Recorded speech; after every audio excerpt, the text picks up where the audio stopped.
Hello, something guys and gals. This is Absolutely racist that anyone would give Black Panther, obviously the first ever superhero movie with a black man in it, a 7 out of 10. This is no doubt indicative of Trump's America. Silence non-believer.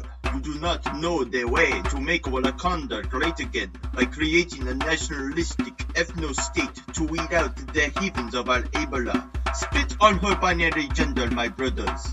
False dichotomies. False dichotomies never change. To no surprise on my part, we are once again at the helm of media being strung up by the ideological extremes of both to puppet and ape their talking points without any irony as to what they are actually propping up. Where Rogue One and Far Cry 5 was being strung up by those more ideologically to the right as some kind of lash out against white Christian conservatives, with this and Fury Road is being used by the more ideologically left as a progressively Afrocentric movie that is beyond any kind of criticism merely by virtue of there being the darkies in it. The irony of the left doing this is that they are defending a fictional country that heralds more to what Trump is imposing currently, with walled-off, nationalistic borders where Wakanda hoards most of their tech and precious vibranium to themselves, lest they be taken advantage of by the outside world. Not to say that the right take opportunity to dip their ideological toes in the mud to sling it right back at them by either boycotting the movie outright for the hit pieces on the movie, or just by surface-level skimming of the trailer when by all regards they would enjoy the political structure of the movie, at least until it gets changed in the end, for better or worse. Also, spoilers alert and ahead. If you aren't familiar with this little mini-series, I cover both sides of the tennis court and see what kind of logical fallacies or bullshit they can cook up to make Black Panther their ammunition to fire their metaphorical guns upon the opposing side, and note how political divisiveness like this can overall discourage your enjoyment of a movie on its own faults. Let's keep in mind that Black Panther's overall moral of the movie is to spread a more unifying, pragmatic approach to foreign relations without having to completely let their borders sink away in the name of progress.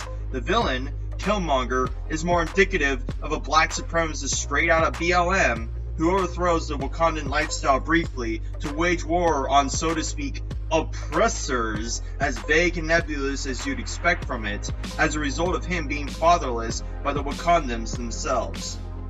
T'Challa, the main character, throughout the movie has serious reservations to help out those around him rather than isolate himself within his borders, but also has to weigh the mighty responsibility of being king of Wakanda and uphold the traditions of the Wakandans at the same time. At worst, from my personal opinion, I do think some of the political notions throughout the movie do seem a bit heavy-handed, like with the beginning part of the movie alluding to the LA riots of the early to middle 1990s that were used as a political punching bag to talk about race, but I personally think that the politics of the movie work to their credit and don't seem ham-fisted in, unlike with Ghostbusters 2016 or The Last Jedi, for crying out loud. In terms of action and choreography, it's typically what you expect from an MCU movie, overall satisfying but not anything you haven't seen before.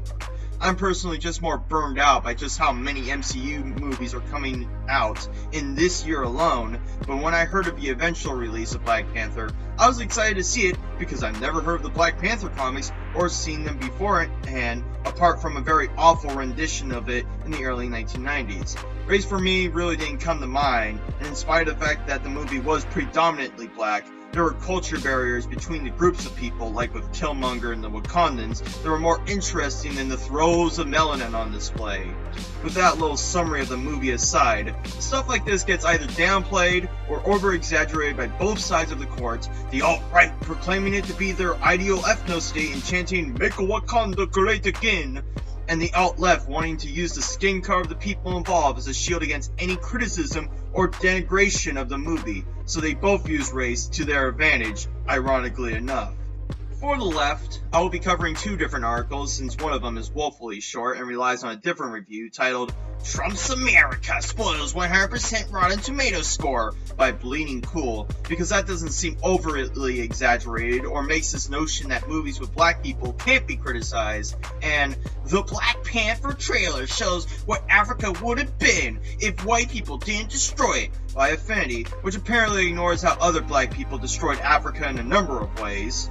On the other side of the wrong coin, we're going to delve into the meme that is InfoWars and Paul Joseph Watson's take on Black Panther, and in an article on International Policy Digest coined, "The alt-right has a new hero, and it is Black Panther," which they probably mean by symbolism it is, and not by the race, since the alt-right have tendencies towards white supremacy.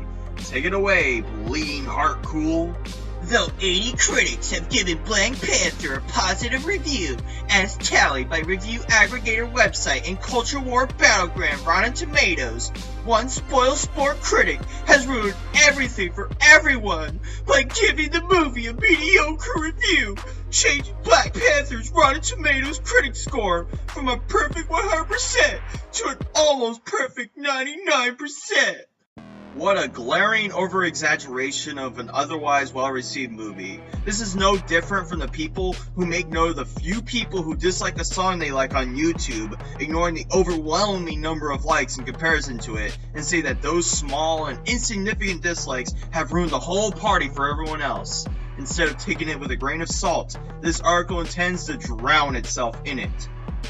Black Panther spirals into a stodgy tale of internecine feuding, in which T'Challa is required to come to terms with the sins of past generations. Writes Ed Power for the Irish Independent, giving the movie a 3 out of 5. What he doesn't get to do much of is jump around beating up bad guys. That's a shame.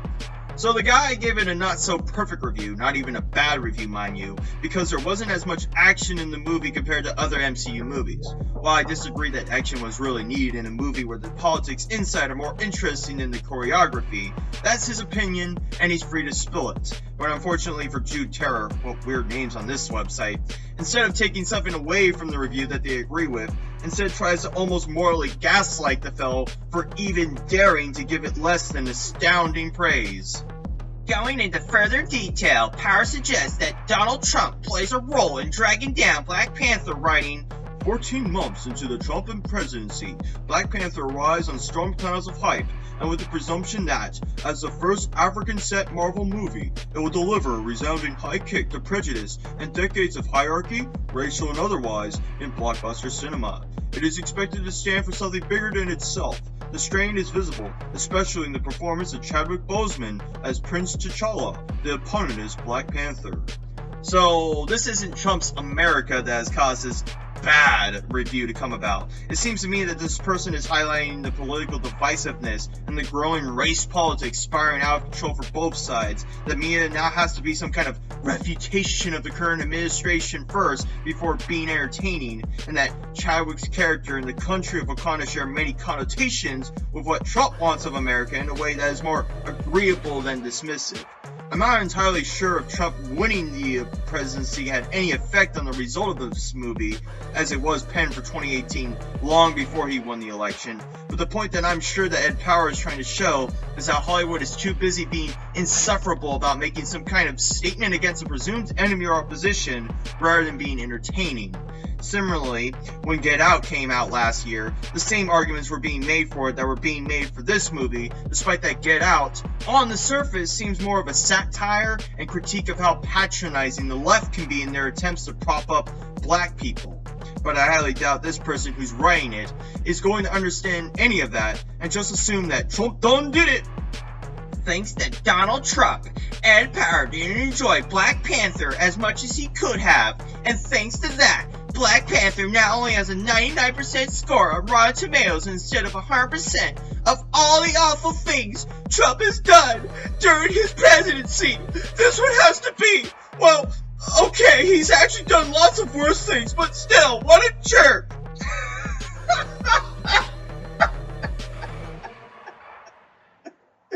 Are you fucking kidding me, right? This is the most petty, 4th grade level issue that you could possibly blame Trump for.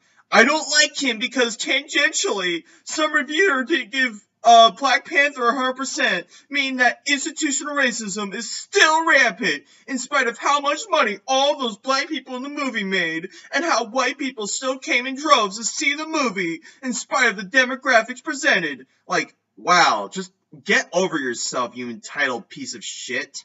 Does Affinity Magazine fare any better in this regard? Let's find out. The movie, which is set to come out on February 16th, 2018, is directed by Ryan Coogler, dropped its first teaser trailer last night, and right off the bat, it is showing potential. Although the plot of the movie is still not clear, the trailer does not fail to keep you intrigued from its potential as the first black protagonist movie in the Marvel Cinematic Universe. Well, at least you added the Marvel Cinematic Universe to the caveat of first black protagonist, because if you didn't, I'd have the opportunity to name a number of leading black superheroes like Spawn, Blade, Steel, Shaft, Meteor Man, Kazam, Men in Black to an extent. But even with that in mind, I guess you're also going to ignore the black people that had a heavy role in the MCU like Nighthawk, War Machine, and Nick Fury. But I wonder, who's the one who was saying that those are just vehicles to push the white protagonist in the leading role? Because that sounds awfully racist if we just take off the equality for the sake of it lenses for a moment. In the trailer, within just the first few seconds, we see a white man, Everett K. Ross, who is interviewing another man, Claw, describing the most common stereotypes about countries in Africa. Context added, since it's just by skimming the trailer, Claw was talking about the savagery of Wakanda, which he probably meant more political and cultural than anything else, since Wakanda on all parts but technological still runs its government through ancient feudal combat. That the strong get to rule over the country rather than by blood or being the most suited for the role of king. In fact, you could say that is one problem with the Black Panther movie, that its magical MacGuffin apparently can't evolve the government of Wakanda beyond something in the early first millennia, or that the movie goes out of its way to perpetuate the stereotypes of Africa while also masking itself in cultural exceptionalism. Soon he is asked about what he knows of Wakanda, and we see visuals of a place the interviewee calls El Dorado, and how this is not in South America, it is in Africa and it's actually Wakanda. He proceeds to explain how anyone who had gone to explore it did not come out alive. Well, Wakanda does keep a very low profile when it comes to their secret riches, as they are extremely nationalistic and have barriers to keep themselves a secret from the outside world. As for how Claw got out of that alive, the most we get is that he took something with him when he came back, so we really don't know beyond that how he managed to escape when Wakanda has his number for the last 30 years. That right there in just 2 minutes drops the trope of defenseless Africans who need help and shows what African countries could have been without its colonization. First, Wakanda is only not defenseless because of the magical MacGuffin material they have that makes them advanced. Secondly, Wakanda is fictional, keep in mind. And thirdly, no one ever said that Africa was defenseless other than you, so it makes me think that you believe that Africa is defenseless rather than riddled with poverty, disease, and political corruption. Furthermore, Africa is a fucking continent. The countries in Africa aren't a single hive mind of the same problems and politics, because I guarantee you that South Africa is notably different from, say, Uganda on the map. Also, how does that line by Claw show that Africa would have been better off without colonization? You do know that, because of Dutch and British colonization, South Africa is one of the most well-developed countries in Africa and holds a lot of the same Western progressive values like dismantling segregation and apartheid and of LGBT rights, being the first and only country in Africa to have same-sex marriage be legalized? Believe it or not, a lot of those other African countries don't really like them queers as a result of their fanaticism for the Catholic religion. But hey, let's ignore that, since all black people are just the same in your mind, right? Where instead of showing a story of a white hero who comes to aid the people, it shows those who have hidden their culture to keep it safe. Which is you, by admission defending Trump's position of America first, as he intends to put the values of Americans above any other value. Also, aren't the people virtue signaling for this movie trying to be the white hero who comes to save the helpless, defenseless black people because to them, they don't know any better?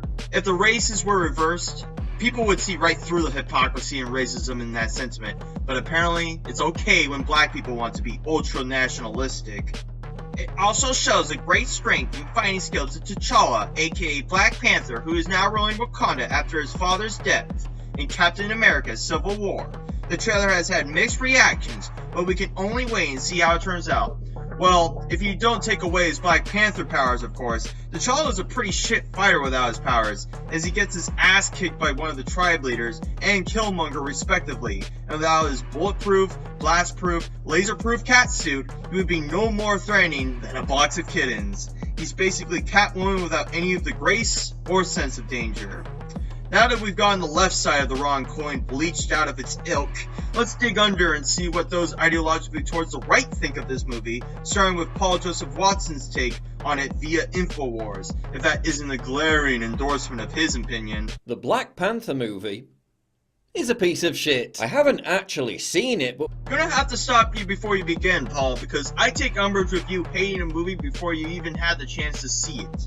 That's not me saying that, based on the trailer, that it disinterested you from going to see it, like it did for many with Ghostbusters 2016, but if you're basing your dislike of a movie based on the controversy around it, then by that magic, I shouldn't have gone and seen Mad Max Fury Road because there were a bunch of feminists saying it was a feminist power fantasy or whatever.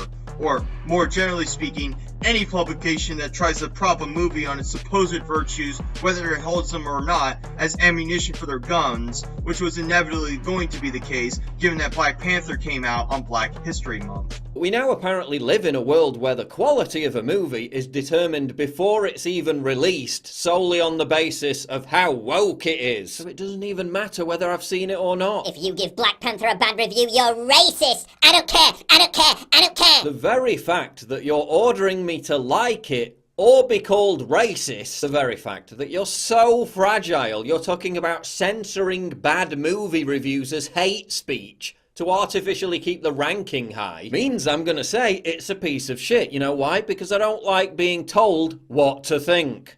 I can level with you on that front, and overall this video is mostly agreeable, albeit riddled with the usual Black Panthers, the alt-right's power fantasy laden within. But I take this as the take the rough with the smooth approach to watching movies at the center of political nonsense. In spite of everything that was going to make the Ghostbusters movie horrible, I still saw it in spite of all of it, because I didn't want to confirm to those people the idea that I just hate a movie with women in it, or that I didn't give it its fair shake, just like with what I heard of the Black Panther movie. Ultimately, I'm certain a lot of these publications are made to covertly influence people with either an extreme or negative opinion about a movie going in, to the extent that the people who didn't like it will say it was racist because M'Baku ooked at a white man without any understanding of the context. Black Panther's Wakanda gets everything right about Africa that Trump got so wrong. Yeah, let me explain something. Africa is a real continent with real countries. Wakanda doesn't exist. But wait, let's say it did exist. Wakanda is actually almost identical to the very stereotype of what you say Trump is trying to create in America. Wakanda is homogenous. Wakanda is isolationist. Wakanda is willing to exploit its natural resources. Wakanda is protected by walls. Wakanda doesn't allow immigration. Wakanda is based around national self-interest. That's literally everything you say Trump is bad for doing, but when fictional black people are doing it, suddenly it's amazing. Paul accurately demonstrates that Wakanda is indeed everything that Trump wants out of America, but he does forget to mention that T'Challa, the main character, wants to make a change to that, but since he didn't see it because of preconceived notions of it being racist, that gets left out. T'Challa expresses concern with him just wanting to sit by in Wakanda while the rest of the world is in turmoil, and through the plot of the movie eventually comes to start helping those who need it, but still wanting to preserve Wakanda's way of life. You could make an argument that this is a anti-Trump movie because it starts off vying for Trump's platform, showing how it is flawed, and then creating a solution to those problems. But from my perspective, the Black Panther movie was trying to demonstrate a more pragmatic and sensible approach to the Trump administration, rather than just saying he's literally Hitler and wants to take women's rights away and other hyperbolic statements. Another thing I want to know is, if Paul didn't watch the Black Panther movie and doesn't watch comic book movies, how exactly would he have possibly known that Wakanda is based on an ultra-nationalistic, near-monarchic front? So Black Lives Matter are portrayed as the villains. The hero is a nationalist. The hero is basically Black Trump. Why is Hollywood pandering to racist Trump supporters? It is interesting that you pull up Ian Miles Chong's Twitter on the matter, since he is one of the few people who initially went full SJW before realizing the faults in the line and jumped ship while he still had credibility, and is now more respected for it. I'm not sure if Paul is mocking Ian's perspective on the matter or complimenting it, but again, how exactly would PJ know that the Black Panther movie is based on that if he apparently never saw it? Did he, I don't know, construct his bias of the movie from outside sources and never gave the movie a shake from outside in? Okay, this is Wakanda. And this is Africa. Africa is portrayed as a shithole because it's a shithole. It's not a high-tech Hollywood CGI futurescape. Africa has fundamental problems. Poverty, disease, starvation, poor infrastructure, rampant political corruption. 6 million slaves who were enslaved by other Africans. None of these problems are going to be fixed by the portrayal of a place that doesn't exist in a movie. That's like saying the movie Wall-E was going to fix the Earth's environmental problems. It's that fucking dumb. On the Wall-E thing, the DVD that I got for it, which is rare coming from me, did try to make an effort to have its materials being made out of recyclable material, which might not be much, but it is definitely trying to practice what you preach rather than pronounce the virtues on a totem. Other than that, most of what PJW said is agreeable, or at least demonstrating the hypocrisy of those who like to say that other people are bigoted, but believe it or not, there are quite a lot of black people who put so much value into a movie such as this that they will dress up in native African garb to the movie or do the Black Power symbol after the movie ends. So in that regard, I'd say don't put so much emotional value into a movie. But Anthony Sadler helped stop a terrorist attack. He subdued a terrorist. He saved countless lives. He's a real hero. This guy put on a leotard and pretended to be the king of a fictional country. And which black hero does the entertainment industry worship and exalt? Leotard guy. The dude who looks like Catwoman got a sex change. That's your hero. Paul is broaching towards the false equivalency nature, where 1517 to Paris was a faux documentary, whereas Black Panther was a comic book movie based on the MCU that has managed to still print money off the back of the success that was the first Avengers movie. They can't be and shouldn't be comparable, even if the guy who stopped the terrorists was indeed a hero. Their contention is that black representation in fictional stories isn't represented, which I find fallacious given how many black superheroes have come and gone before Black Panther came out. But at least argue on their own terms, Paul. So if you're looking forward to seeing Black Panther, then good, I hope you enjoy it. But how did we get to the point where everything is so hyper-partisan, everything is so divisive, that a comic book movie becomes a huge wedge issue? Don't we have enough to bicker about and hate each other for already? Stop policing people's thoughts down to a level where they're racist if they don't like a movie. That's stupid. I think this last line by PJW perfectly exemplifies the point that I've been bringing up with not just this video in particular, but throughout all the last 3 false dichotomies in movies, where people feel the need to change entertainment into a statement, a political podium for them to tout under a banner of being self-righteously good, to the point that even they don't know what they are standing for. But more on that as we go on, as I have one more bit to cover in this series. With PJW's video out of the way, let's dig into International Policy Digest's article on Black Panther titled, "The Alt-Right Has a New Hero and It's Black Panther," and I guess they do if they ignore about the last 10 minutes of the movie. King T'Challa, or Black Panther, is one of the few well-received black superhero characters cranked out by Marvel Comics, others including the likes of Luke Cage and Nick Fury, who underwent a dramatic racial shift from white to black.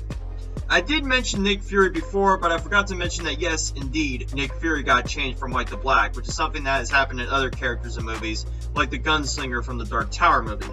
However, I don't think the change of Nick Fury being a black man was for ideological reasons, as I believe that Nick Fury has had multiple different iterations compared to the change of skin color with the gunslinger. Ruth E. Carter, the African-American costume designer for the 2018 Black Panther film, even specified that her involvement and understanding of the Black Lives Matter movement has dramatically influenced her approach to the movie. Before I let them be intellectually dishonest, the link in question goes to someone who was influenced by African history, which is noted in the traditional African garb laden throughout the movie, and while she does mention BLM as well, the themes of the movie paint the villain as a more SJW, BLM inclined person, which is perhaps where the influence comes from. They are pointing out that she was influenced by BLM to get a reactionary response, but aren't concerned with in what way it inspired the movie itself. What many conservatives will quickly realize upon a closer inspection of Wakandan culture is that the character of T'Challa resembles the socio-political worldview of the alt-right. Actually, that's more representative of Wakanda specifically. As for T'Challa, well, he was mostly passive throughout the movie, other than his reservations in regards to foreign concerns. Black Panther is not a character whose backstory, morals, or goals will cater to globalists, multiculturalists, or SJWs. And yet, it did. I guess it really depends on how you view something, which makes me think that people are making value judgments on the surface. Black Pigeon Speaks, a cultural commentator whose YouTube channel boasts over 200k subscribers, points out several tenets of Black Panther's character that paints a portrait of T'Challa as a hero of the alt-right. I don't really watch much of Black Pigeon Speaks, but of the videos that I have seen of him, makes me think he's a conspiracy theorist who also douses in a bit of semantics games. But whatever, I'm only making a value judgment, like they are, based on someone that I haven't really taken a gander at. With that out of the way, someone with 200k subscribers isn't commendation, nor a condemnation of that person's worth in the matter of the video, which seems to be the argument this article is making. Firstly, Black Panther is anti-globalist. Black Panther's moral color is steeped in a strong nationalistic conviction that constantly places the well-being of his people's history, culture, and identity over any external attempts at opening up the culture and economy of Wakanda, the fictional African country in the Marvel Universe. Okay, little nitpick here. I really wish they would distinguish between the movie Black Panther and Black Panther as a hero. Or, if they are mentioning the Black Panther, mention him as T'Challa. Anyway, yes, that is certainly true for about 9/10 of the movie, until what Wakanda went through with Killmonger made T'Challa more welcoming of Wakanda being more helpful to the outside world with their infinite resources. Wakanda is a hierarchical society that's intentionally racially homogenous, and its immigration policy is essentially isolationist. Intentionally racially homogenous? I never get that from the movie. It only seems coincidental at best that Wakanda is made up of 100% black people. It'd be like saying that the demographics of any country with a majority of white people was intentional somehow. The immigration policy is definitely isolationist, as they want to keep the secret of Wakanda in closed doors and give it the guise of it being a third world country, like many African countries. It has less to do with nationalism, necessarily. Other cultural influences are not permitted within Wakandan borders, as Black Panther believes them to be harmful to the well-being of his people. The Wakandan king enforces these policies through a culturally entrenched military, the Hattusilims, a former secret police force turned mercenary group, and the Dora Milaje, the king's all-female Praetorian Guard. In this sense, T'Challa expresses strikingly neo-Nazi tendencies. Neo-Nazis tendencies? Does T'Challa want to prop up the Wakandan race as superior? I think that sentiment would be shared with his cousin Killmonger when he took over Wakanda, briefly. I guess IDP is ignoring the bit after the credits where T'Challa wants to view the whole of society as one tribe, meaning that he wants to unify with the other nations to move forward in a common goal. I will give the article this. I had no fucking idea what the military sects in the movie were named, or honestly what they were even for, if supposedly any uprising against Wakanda will be dealt with by the Black Panther, as explained by the intro of the movie. Whether they are there to maintain their culture, or to keep those who find out about their secret out, as Claw said earlier, their purpose in the movie seems defeated by the presence of the Black Panther. This is in direct opposition to what the Black Lives Matter movement stands for: diversity, globalism, transgender affirmation, and collective value. Globalism and collective value, things that T'Challa adopts at the end of the movie after, spoiler alert, that he discovers that his father killed his uncle because he retaliated to Wakanda's isolationist system, causing the fatherless son Eric Killmonger to methodically build up his knowledge of Wakanda from his father, as well as his strength through the military, to take over Wakanda in an act of self-righteous indignation. But I guess they are for the spirit of Wakanda and not what it ultimately became afterwards. Instead of diversity, T'Challa ensures that the border of Wakanda is impregnable and that its population remains nearly exclusively Wakandan. Instead of globalism, Wakanda is an isolationist country. The patriarchal monarchy of Wakanda thrives on the backs of traditional family units, with T'Challa himself being a straight male with a positive relationship with his father, who had been married to a woman.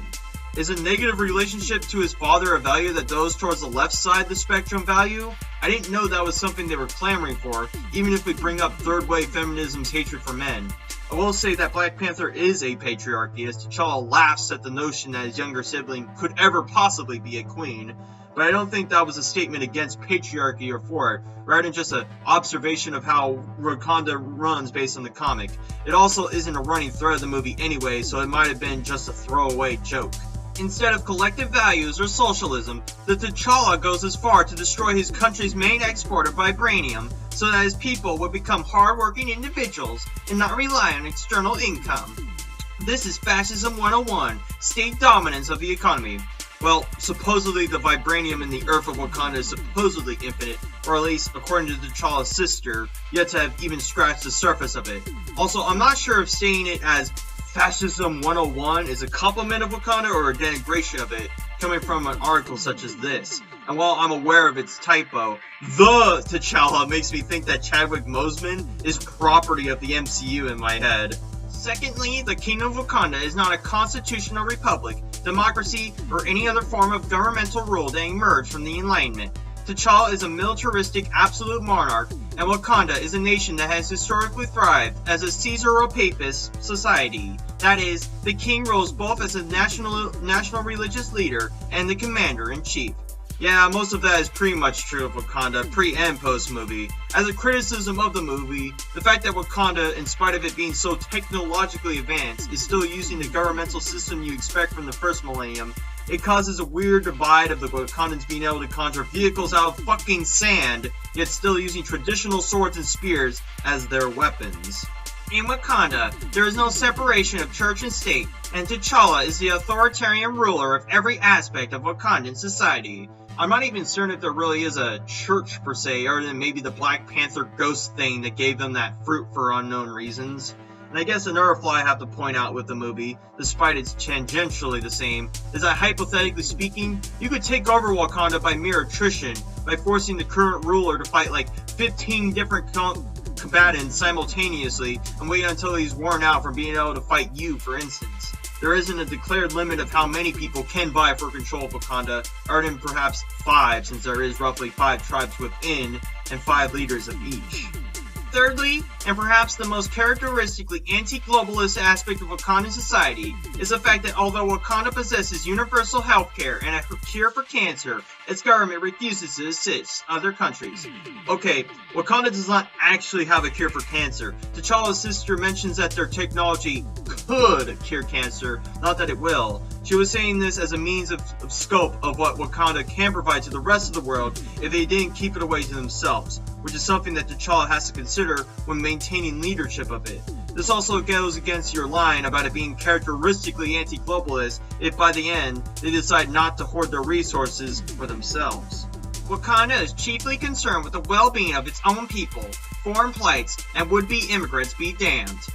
I don't need to explain myself again why some of these points are debunked in later parts of the movie, or how the article is misrepresenting parts of the movie to support its own ideology, similarly to Affinity Magazine and Bleeding Cool.